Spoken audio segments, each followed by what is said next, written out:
Just let me share this with you, and it's sort of self-explanatory.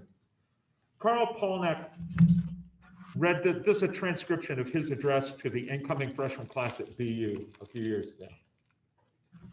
To our freshman class, if we were a medical school and you were here as a med student practicing appendectomies, you'd take your work very seriously because you would imagine that some night at 2 a.m. someone is going to find their way into your emergency room and you're going to have to save their life. Well, my friends, someday at 8 p.m. someone is going to walk into your concert hall and bring you a mind that is confused, a heart that is overwhelmed, and a soul that is weary. Whether they go out whole again will depend partly on how well you do your craft. Do you guys know this address? Have you seen this? Do you know it? A handful of people do. It was new to me, and I thought I kind of pride myself on staying kind of hip. Listen to this. If we were a medical school and you were here as a med student, you would take your work very seriously.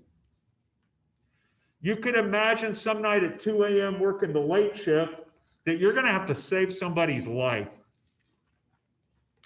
Someday at 8 p.m., our concert started at 7:30.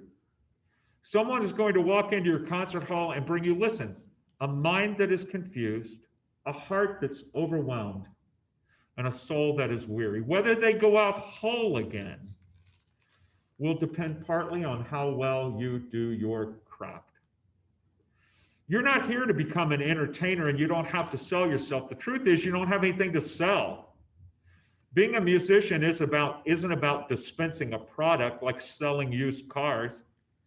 I'm not an entertainer. I'm a lot closer to a paramedic, a firefighter, a rescue worker. You're here to become sort of a therapist for the human soul, a spiritual version of a chiropractor, someone who works with our insides to see if they can get things to line up and to see if we can come into harmony with ourselves and be healthy and happy. Frankly, I expect you not only to master music, I expect you to save the planet. If there's a future wave of wellness on this planet, of harmony, of peace, and an end to war, of mutual understanding, of equality, of fairness, I don't expect it will come from a government, a politician, a military force, or a corporation. I no longer even expect it will come from the religions of the world, which together seem to have brought us as much war as they have peace. If there's a future of peace for humankind, I expect it will come from the artist, because that is what we do. As in the concentration camps and the days after 9/11, the artists are the ones who were able to help us with our internal invisible lives. What we do is like serious business. And when we hold the lives and the musical development of young children in our hands, we're holding something really special. Isn't that powerful? That thing you're holding, that article by H. Robert Reynolds, it was turned into a DVD some years ago. Some things I believe. We who teach music in the schools must first ask ourselves, why are we here? Kind of an existentialist question, right? Why are we here? I sometimes think that we're better at playing follow the leader, at imitating, than we are for thinking for ourselves. Do you know people who go to church, synagogue, and temple to be told what to think and how to think? People are desperate to be led. It's hard to ask questions that you don't know the answer to. In law school and moot court, they teach you never ask a question in open court that you don't already know the answer to. Well, that's not what we do. We wade out into the middle of an orchestra, a band, or a choir when we don't know what's wrong. Not when we do.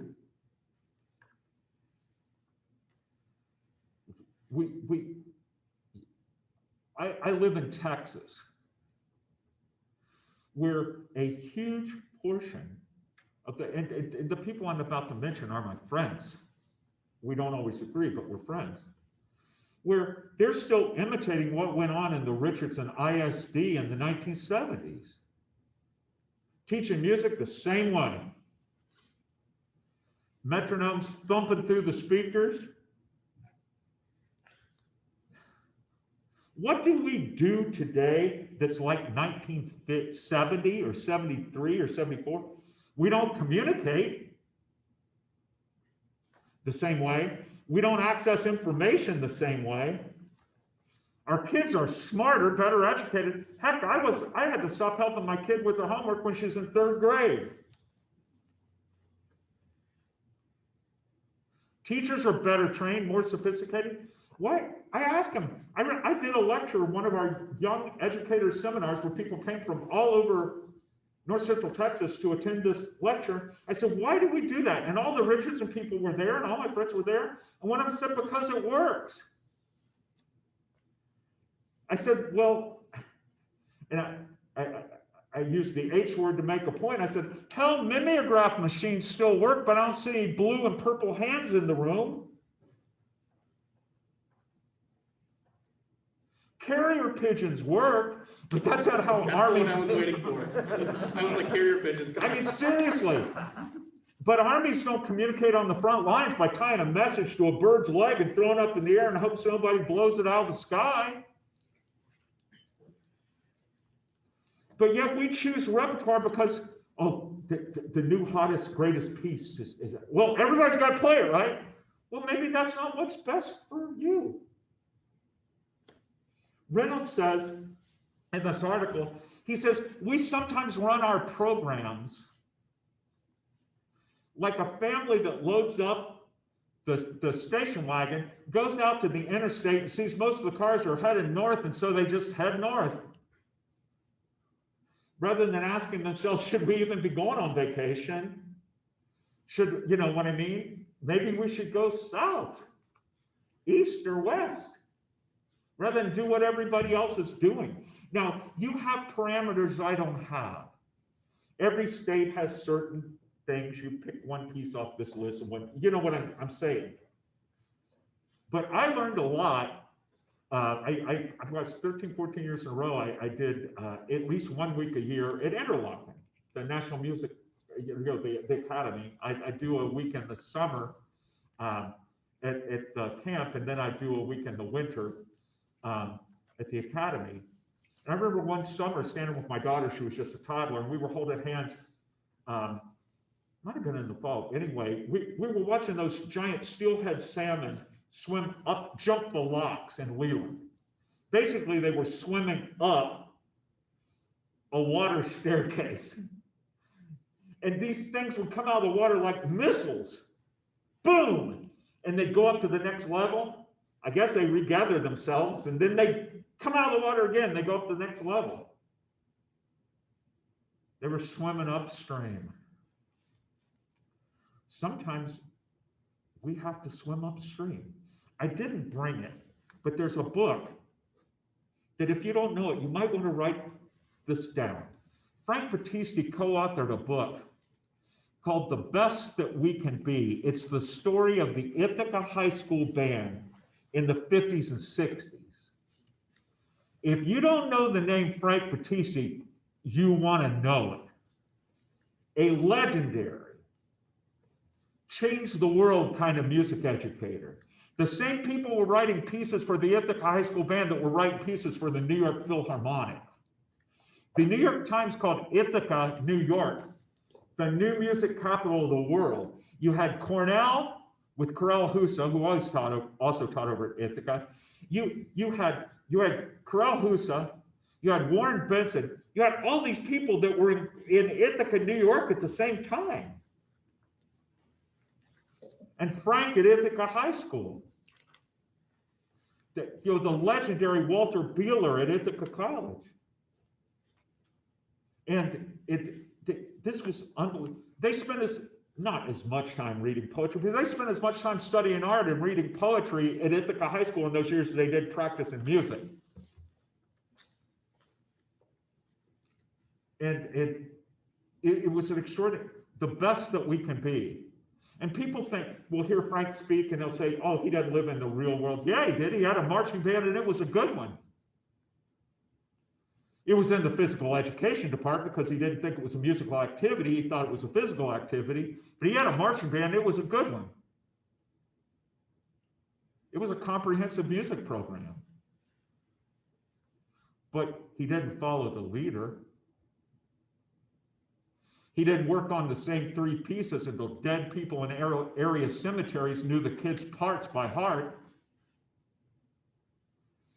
Always heard Frank say, you give a smart kid 6 weeks or 6 months and they'll play at about the same level. He prepared excerpts books, just like professionals learn to play the orchestral repertoire. If they were going to play such and such piece on the next cycle, every kid got excerpts. They knew all the hard licks before the music ever hit the stand. I'll never forget him saying to me once, he goes, man, if you're going to teach the Nashville Symphony and the requisite skills to play it at the same time, you got yourself about a 5-month job. But if the players already have the requisite skills, you're just teaching the piece. You're not teaching the skills and the piece simultaneously. And you start to think creatively about how you're going to prepare the next cycle and the next rehearsal. And I'll never forget that. And I remind my friends in Texas, man, you give a smart kid good instruction 6 weeks or 6 months, and they'll play at about the same level. I mean, we wouldn't do that. Can you imagine a science class that did the same 3 experiments from late December, early January through April? Well, it wouldn't happen. The people would get fired. Read the same 3 books or the same 3 poems. Those salmon were swimming upstream, and they were beautiful.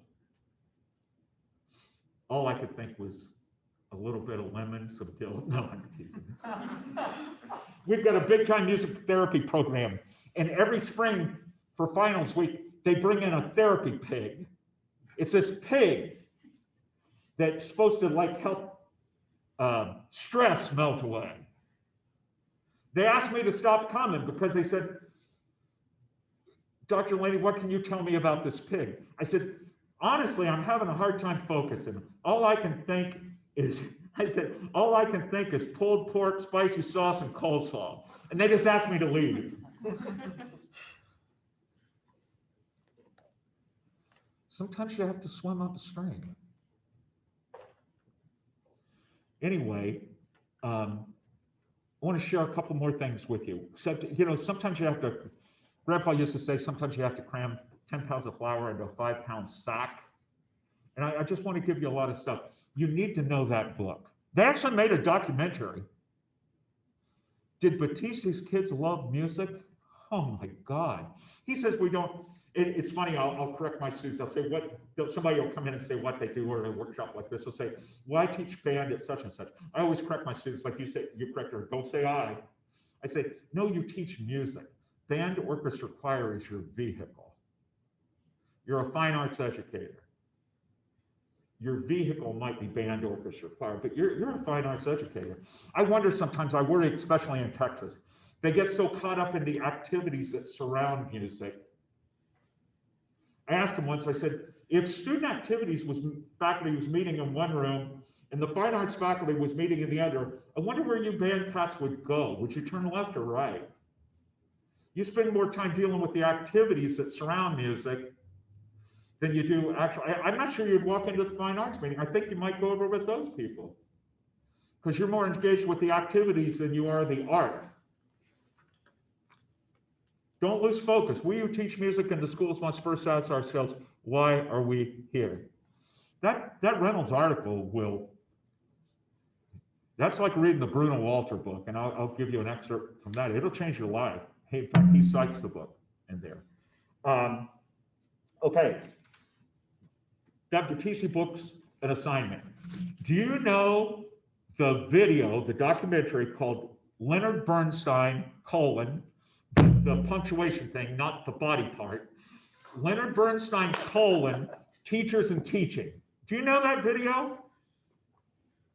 Leonard Bernstein, Teachers and Teaching. It's on YouTube. Lots of cool stuff's on YouTube. I don't mean on the age-restricted part. I mean YouTube, not them special videos. Leonard Bernstein, Teachers and Teaching. 58 minutes and 11 seconds of pure magic. If you click on the one underneath that, it's 57 minutes and 54 seconds of pure magic. One of the greatest music educators who ever lived was Leonard Bernstein. Watch that. I watch that video once or twice a month. All my students, they know they better have it memorized. 2/3 of the way through, you listen to what a young Michael Tilson Thomas says that he learned from Bernstein. I wore out a VHS thing of it, where Bernstein has him write on the top of his score of the Rhenish Symphony, Kavanah, the Hebrew word for intent. Kavanah equals intent. What is the intent of the composer? And MTT slides his hand down and he says, what Bernstein would say, what are your priorities? It's like that quote from Wagner's book on conducting. It's like, find the melody in every measure. What are your priorities? John mentioned something about telling a story in the Mozart. You know that part, again, it's the MTT portion of this video. Bernstein has MTT invent lyrics to the introduction of the Rhenish Symphony. He goes, Michael, you've got to be telling a story. Invent words. You've got to be telling a story. You're not executing music. I said to somebody today, channel Mozart. Become Mozart. You've got to watch that video. Leonard Bernstein, Teachers and Teaching. All right? If you watch that, you're done. I tell my grad students, you don't need lessons. Just go do what they say. They interview Lucas Foss. Do you know that name? They interview Lucas Foss. They talk about studying together at Harvard in the 30s with the same piano teacher, Madam something or other. Wasn't even who they went to Harvard to study with. They got what they thought was a second-tier teacher. They learned, the scales fell from their eyes, right? Leonard Bernstein, Teachers and Teaching. They interview a young Seiji Ozawa, but the MTT portion is pure magic. Watch that video, and you never have to listen to another word I say. The significance of story. Because if you're not telling a story, if you're not channeling the composer, the only difference between doing, it drives me nuts. I know I see Dr. Stoddard on there. I know John is experienced this. Brad somewhere, I'm sure he's experienced. You got to judge a festival, and you listen to bands and orchestras play 3 or 4 pieces supposedly in contrasting style. The only difference is speed and intensity of sound. You can't tell a piece that was conceived in the 18th century from the 19th and one written yesterday afternoon, but it's all the same.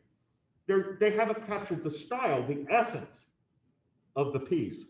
Significance of story. Immerse yourself in the style.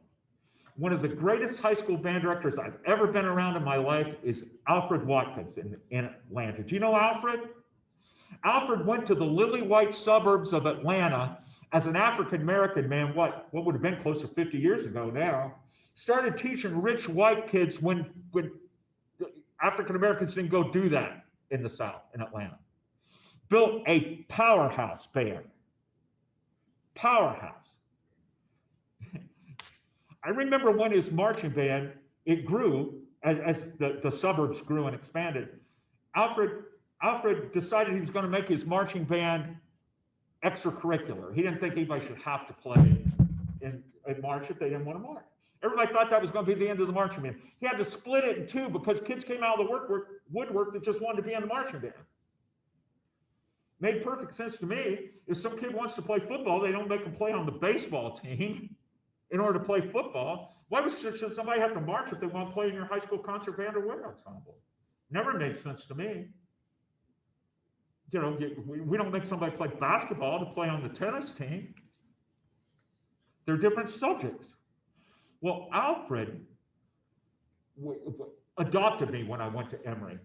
Adopted me, brought me in. Until he retired, he would just call me up. He goes, man, I've got do you want to know how good his program was? He called me one Thursday. He said, man, can you be on a plane tomorrow? You booked this weekend? I said, no. He goes, I've got the Henneman Symphonic Metamorphosis about as good as I can get it. Can you just come over and kick it up to the next level? We'll bring the kids in on Friday. We'll stay after school and we'll do Saturday and feed everybody and send them home. I said, great.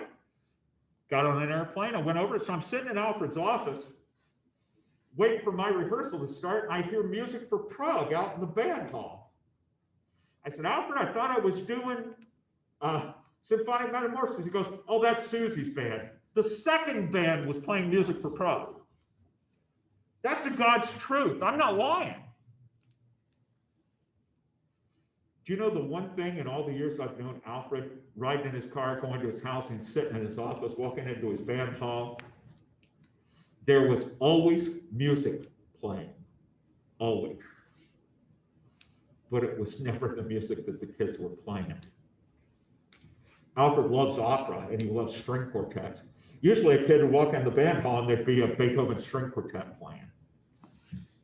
In his car, you know, they say that you can learn a lot when somebody turns on the ignition of the car and what comes flying out of the radio before they change it because they're embarrassed for you to know they were what they were listening to. Alfred never had to be embarrassed. It was always exquisite, the very best repertoire available. That's what he wanted his kids to listen to. I learned a lot from Alfred. Those years at Emory, that was back when we had little cassette tapes. I made sure every kid's, their blue jeans would be faded, where there was it looked like a Texan with a skull can in the back, right? That you could just see the outline faded on their jeans of a cassette tape.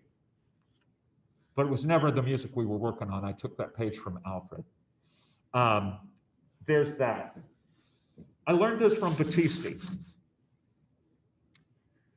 That Reynolds talks about it in this article. It's important. Frank Batistas said something to me that didn't make sense. First summer I studied with him and went to Tanglewood with him in his class. He said, great teachers share one common trait. I said, what is it? He goes, they're selfish. I thought, my God, that's like saying the best preachers are selfish. I mean, how can a teacher be selfish? You know why he said? He goes, if you're not selfish and reserve some time for your own professional growth, you have nothing to offer your students. You have to educate the whole man, the whole woman. Reynolds talks about it in this article. A life-changing book. Bob Reynolds introduced me to this book.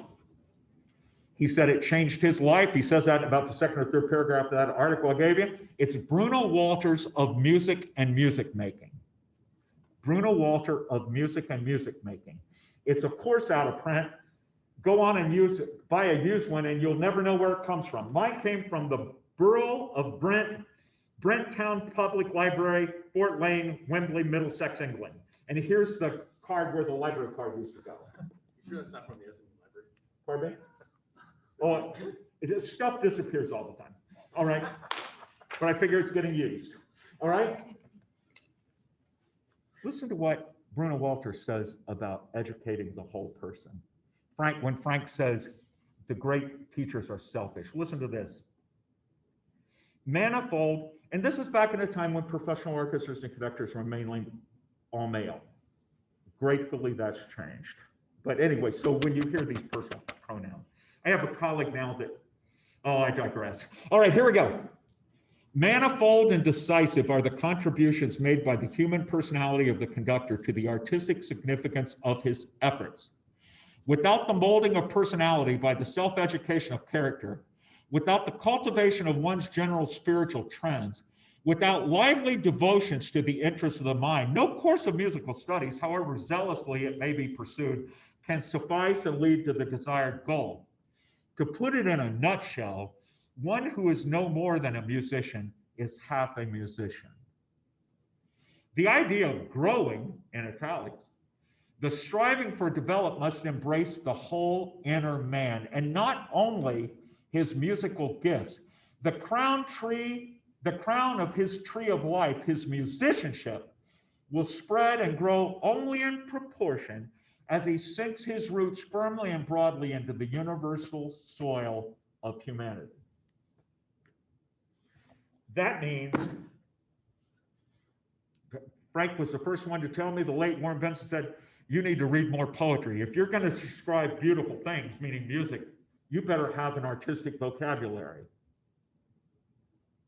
Warren left our library, what, about 3,000 poetry books? You cultivate. Frank came and gave a lecture at our place a few years ago. And at the end, there was a question and answer period that I'll leave some time for in a sec. And then we're gonna be around the rest of the day. And then dinner tonight, you can ask a ton of questions. People, he gives this great lecture, and then question and answer. They said, well, we know you're a great reader and you love literature. Can you suggest some books for us? And everybody's just hanging on the edge of their seat. He's going to tell them the latest and greatest book to make them a better orchestra conductor, better band conductor. He pauses for a minute. He goes, Mandela. Yes, Nelson Mandela in his own words. And it was like we all became NASA food in that room. It just sucked the air out of the room. Freeze-dried food, right?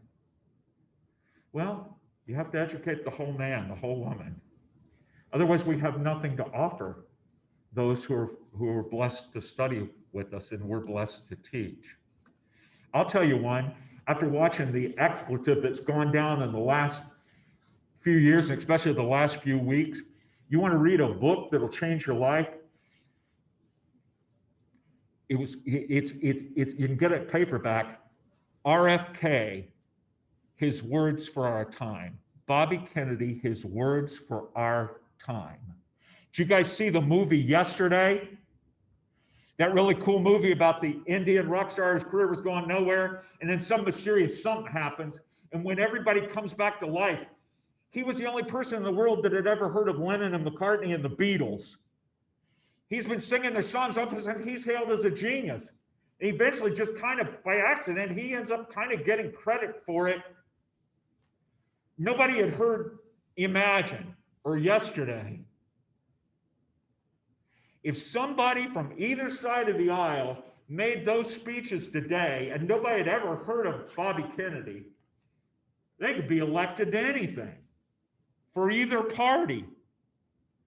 You want to grow yourself in relation to what we've witnessed in life the last few months? You read those speeches, particularly the ones from 1967 and 68.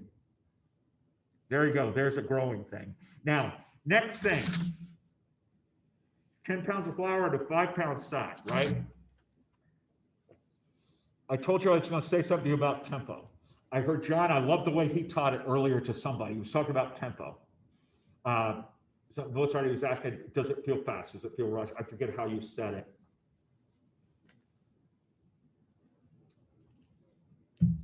Richard Wagner, in his book, Treatise on Conducting, called, not surprisingly, On Conducting, it's less of a book, it's more of a pamphlet. He says two things you want to take home with you. He said the conductor's job is to find the melody in every measure. That's number one. The other thing he says, the conductor's sole purpose is to find the correct tempo. And then he says something kind of magical, I'm paraphrasing. It's not a number and it's never the same 2 days in a row.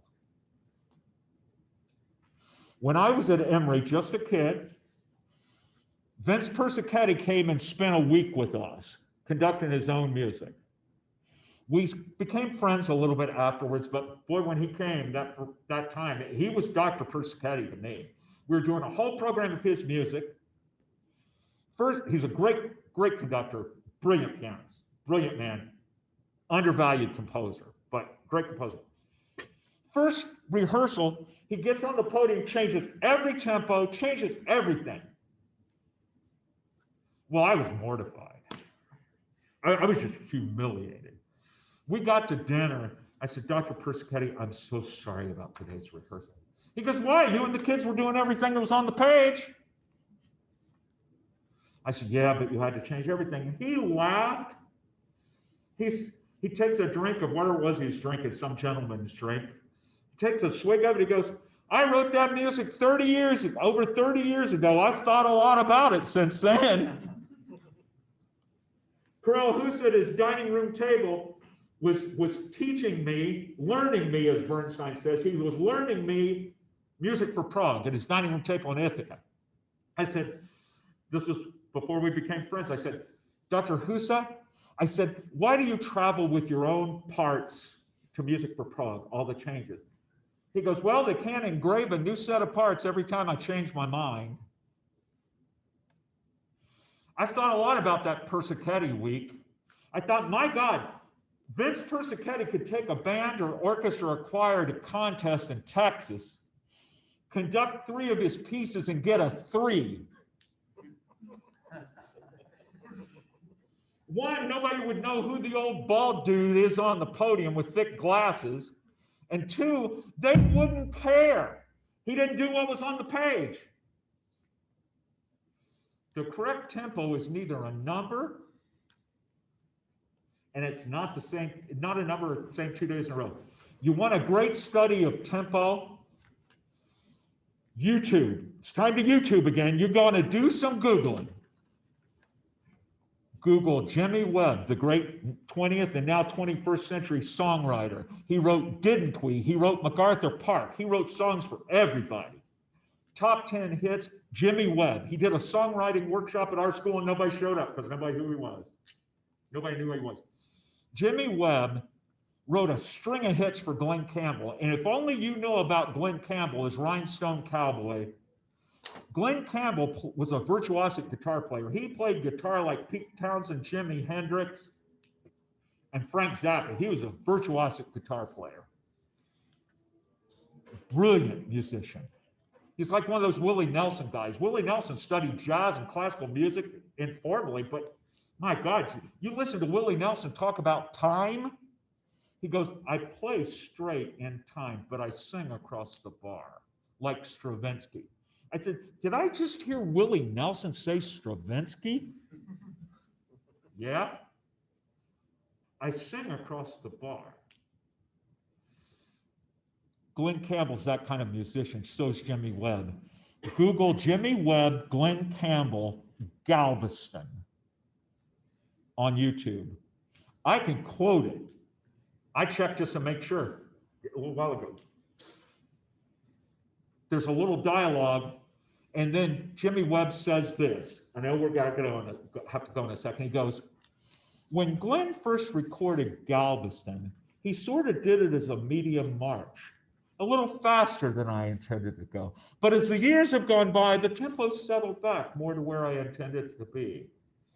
Pure gold, here it comes. It's like songs know where they wanna.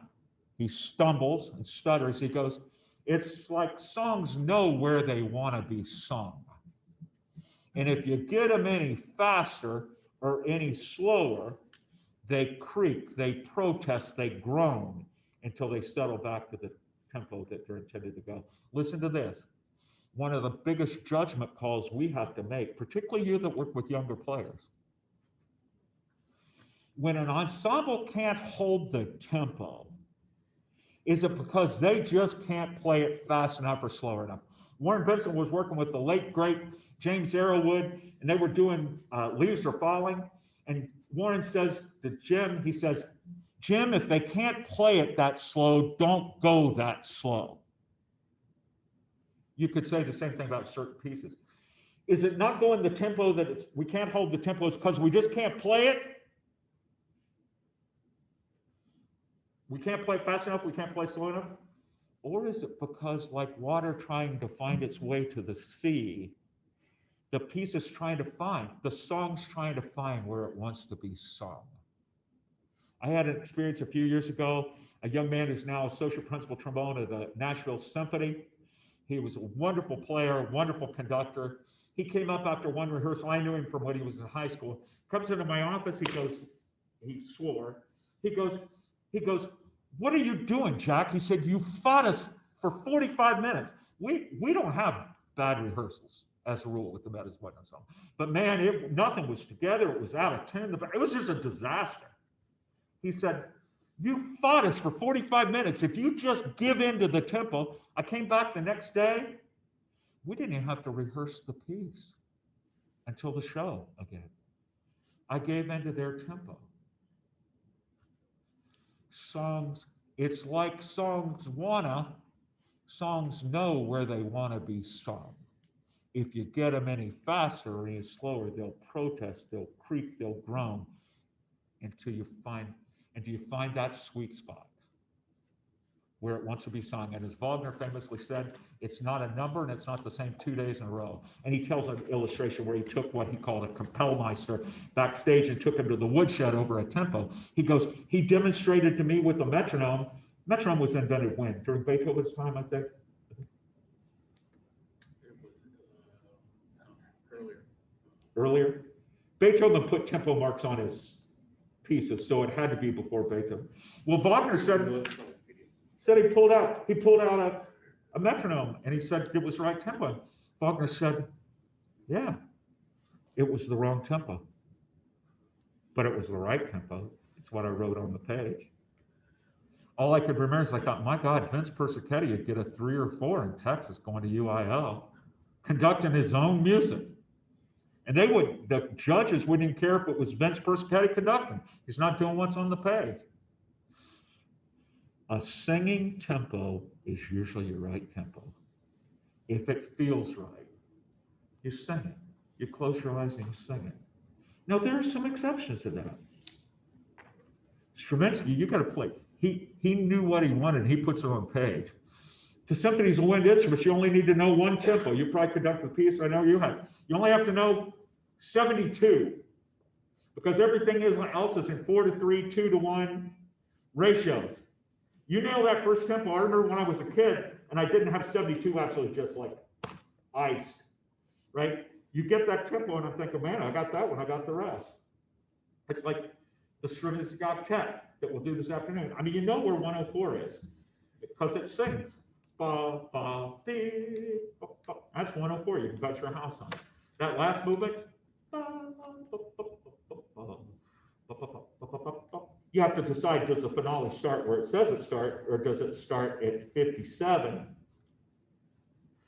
and then accelerate to that tempo?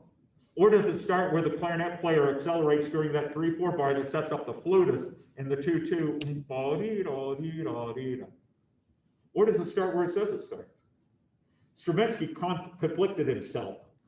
When Stravinsky conducted it, he slowed down and then accelerated to 1/16.